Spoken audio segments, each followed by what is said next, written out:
भारतीय मूल की अंतरिक्ष यात्री सुनीता विलियम्स अपने साथी बुश विल्मोर के साथ बोइंग स्टारलाइनर क्रू मॉड्यूल में आई गड़बड़ी के चलते स्पेस में फंसी हैं। सुनीता की 2 बार वापसी कैंसिल होने के बाद 7 दिन के मिशन को 3 बार बढ़ाया जा चुका है। इस बीच नासा दोनों अंतरिक्ष यात्रियों की सुरक्षित वापसी के लिए तरीका खोज रहा है। वहीं एक दिन पहले नासा ने कहा कि अंतरिक्ष यात्री सुरक्षित हैं। जमीन पर परीक्षण पूरा होने तक फिलहाल वापसी की डेट तय नहीं की है। मीडिया रिपोर्ट्स के मुताबिक नासा ने मिशन पर गए लोगों को तत्काल बोइंग के स्टारलाइनर अंतरिक्ष यान में शरण लेने के लिए कहा है, क्योंकि एक रूसी उपग्रह टुकड़ों में टूट गया है, जिसका मलबा अंतर्राष्ट्रीय अंतरिक्ष स्टेशन के करीब आ गया है। ऐसे में हर कोई इंतजार कर रहा है कि सुनीता और उनके साथी की सुरक्षित वापसी कब और कैसे होगी। उनके पास क्या क्या ऑप्शन है? बोइंग स्टारलाइनर क्रू मॉड्यूल में गड़बड़ी का क्या नासा को पहले से पता था?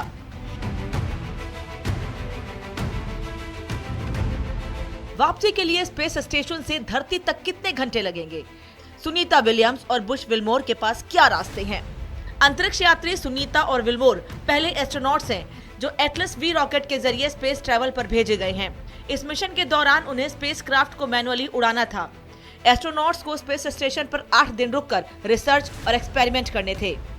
सुनीता और विल्मोर को सबसे पहले 13 जून को स्पेसक्राफ्ट को ऑन डॉक यानी स्पेस स्टेशन से पृथ्वी की तरफ वापसी का सफर शुरू करना था, लेकिन ऐसा नहीं हो सका था। रिपोर्ट के मुताबिक स्टारलाइनर की उड़ान से पहले रॉकेट में हीलियम रिसाव देखने को मिला था। हीलियम का यूज थ्रस्टर्स के लिए ईंधन पर प्रेशर डालने के लिए किया जाता है। नासा और बोइंग ये समझने की कोशिश कर रहे हैं कि आखिर कुछ थ्रस्टर अपनी यात्रा के पहले फेज के दौरान आकस्मिक रूप से फेल क्यों हो गए। 5 फेल थ्रस्टर्स में से 4 को ठीक कर लिया गया है और 1 के ठीक होने की उम्मीद नहीं है। इस बीच अमेरिकन न्यूज चैनल की एक रिपोर्ट में कहा गया है कि नासा और बोइंग को 5 जून को हुए लॉन्च से पहले ही स्पेसक्राफ्ट में हीलियम के रिसाव के बारे में पता था। इसके बावजूद उन्होंने रिसाव को बड़ा खतरा नहीं माना और लॉन्च नहीं रोका। इसके बाद 25 घंटे की उड़ान के दौरान जब स्टारलाइनर ऑर्बिट में पहुंचा तो इसमें 4 और जगहों से हीलियम गैस लीक होने लगी और कैप्सूल का एक थ्रस्टर खराब हो गया। बोइंग का स्टारलाइनर स्पेसक्राफ्ट केवल 45 दिन तक स्पेस स्टेशन में रुक सकता है। अनडॉक को करीब 22 दिन हो चुके हैं। स्टारलाइनर स्पेस स्टेशन के हार्मनी नाम के जिस मॉड्यूल से जुड़ा है उसकी फ्यूल क्षमता सीमित होती है, इसलिए 45 दिन के बाद स्पेसक्राफ्ट को सुरक्षित तरीके से अनडॉक नहीं किया जा सकता।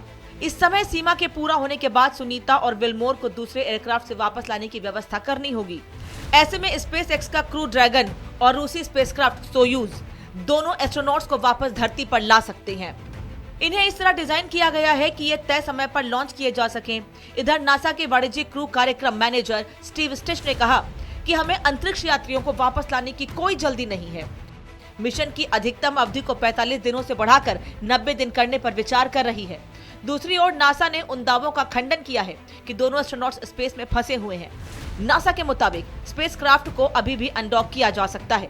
इसे इमरजेंसी की स्थिति में उड़ाया भी जा सकता है। नासा के मुताबिक अनडॉकिंग के बाद स्पेसक्राफ्ट 70 घंटे तक उड़ान भर सकता है, जबकि उसे वापसी के लिए करीब 6 से 7 घंटे की फ्लाइट लेनी है। स्पेस स्टेशन पर सभी जरूरत की चीजें इतनी मात्रा में मौजूद हैं कि इन्हें कई महीनों तक चलाया जा सकता है। स्पेस स्टेशन में सुनीता और विल्मोर के अलावा 5 एस्ट्रोनॉट्स और मौजूद हैं। इस कारण फिलहाल एस्ट्रोनॉट्स के लिए कोई खतरा नहीं है। नासा और बोइंग अब एस्ट्रोनॉट्स की वापसी की कोई नई तारीख तय करने से पहले हीलियम के रिसाव और थ्रस्टर में खराबी की दिक्कतों पर एनालिसिस कर रहे हैं।